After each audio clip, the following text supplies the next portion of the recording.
welcome to First Chapter Friday. I'm Robin from Northwest Reno Library.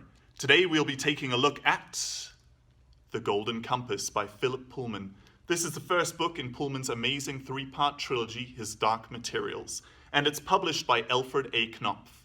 Let's take a look at the synopsis.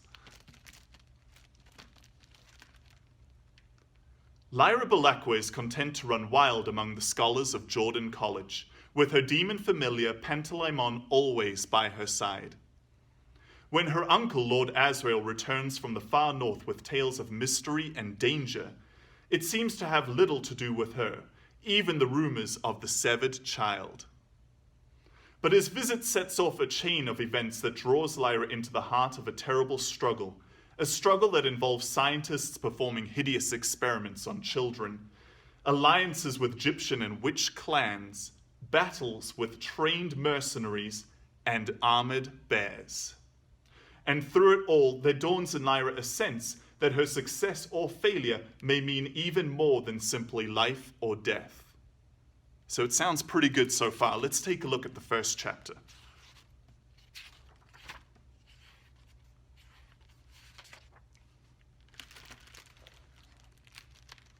Okay, chapter number 1.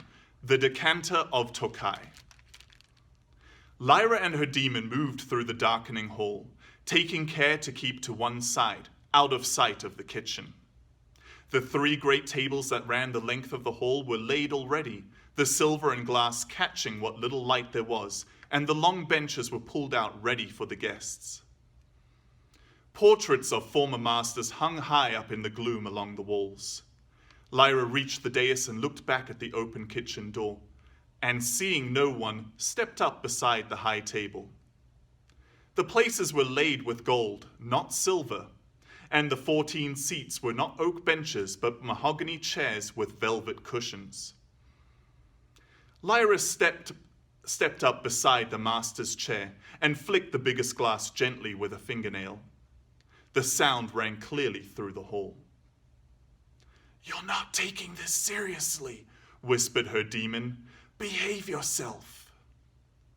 Her demon's name was Pantalaimon, and he was currently in the form of a moth, a dark brown one so as not to show up in the darkness of the hall.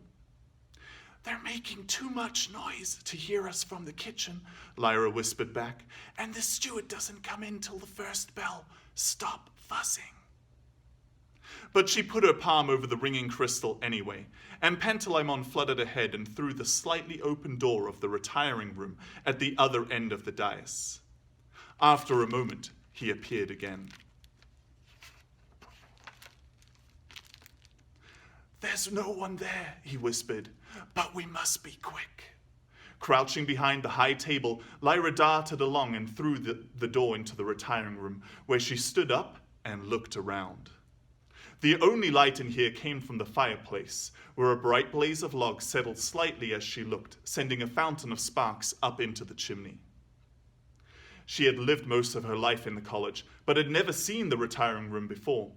Only scholars and their guests were allowed in here, and never females. Even the maidservants didn't clean in here. That was the butler's job alone. Pantalaimon settled on her shoulder. "Happy now? Can we go?" he whispered. "Don't be silly. I want to look around." It was a large room with an oval table of polished rosewood on which stood various decanters and glasses, and a silver smoking stand with a rack of pipes. On a sideboard nearby there was a little chafing dish and a basket of poppy heads. "They do themselves well, don't they, Pan?" she said under her breath. She sat in one of the green leather armchairs. It was so deep she found herself nearly lying down. But she sat up again and tucked her legs under her to look at the portraits on the walls. More old scholars, probably. Robed, bearded, and gloomy, they stared out of their frames in solemn disapproval. "What do you think they talk about?" Lyra said, or began to say, because before she'd finished the question, she heard voices outside the door. "Behind the chair, quick!" whispered Pantalaimon, and in a flash Lyra was out of the armchair and crouching behind it. It wasn't the best one for hiding behind. She'd chosen one in the very center of the room, and unless she kept very quiet, the door opened. And the light changed in the room. One of the incomers was carrying a lamp, which he put on the sideboard. Lyra could see his legs in their dark green trousers and shiny black shoes. It was a servant. Then a deep voice said, "Has Lord Azrael arrived yet?" It was the master. As Lyra held her breath, she saw the servant's demon, a dog like all servants' demons, trot in and sit quietly at his feet. And then the master's feet became visible too, in the shabby black shoes he always wore. "No, master," said the butler, "no word from the aerodock either." "I expect he'll be hungry when he arrives. Show him straight into the hall, will you?" "Very good, master." "And you've decanted some of the special Tokai for him?" "Yes, master, the 1898, as you ordered. His lordship is very partial to that, I remember." "Good. Now leave me, please." "Do you need the lamp, master?" "Yes. Leave that too. Look in during dinner to trim it, will you?" The butler bowed slightly and turned to leave, his demon trotting obediently after him. From her not much of a hiding place, Lyra watched as the master went to a large oak wardrobe in the center of the room, took his gown from a hanger and pulled it on laboriously. The master had been a powerful man, but he was well over 70 now, and his movements were stiff and slow. The master's demon had the form of a raven, and as soon as his robe was on, she jumped down from the wardrobe and settled in her accustomed place on his right shoulder. Lyra could feel Pantalaimon bristling with anxiety, though he made no sound. For herself, she was pleasantly excited.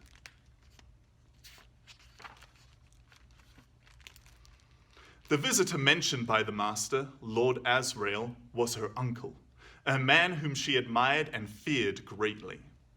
He was said to be involved in high politics, in secret exploration, in distant warfare, and she never knew when he was going to appear. He was fierce. If he caught her in here, she'd be severely punished. But she could put up with that. What she saw next, however, changed things completely. The master took from his pocket a folded paper and laid it on the table beside the wine. He took the stopper out of the mouth of the decanter containing a rich golden wine, unfolded the paper, and poured a thin stream of white powder into the decanter before crumpling up the paper and throwing it into the fire. Then he took a pencil from his pocket, stirred the wine until the powder had dissolved, and replaced the stopper. His demon gave a soft, brief squawk, and the master replied in an undertone, and looked around with his hooded, clouded eyes before leaving through the door he'd come in by. Lyra whispered, "Did you see that, Pan?" "Of course I did. Now hurry before the steward comes." And that seems like a good place to stop. If you like this first chapter, make sure to check out our Washoe County Library for more ways to access and finish reading this book. Thanks for joining us, and we will catch you next week. Goodbye.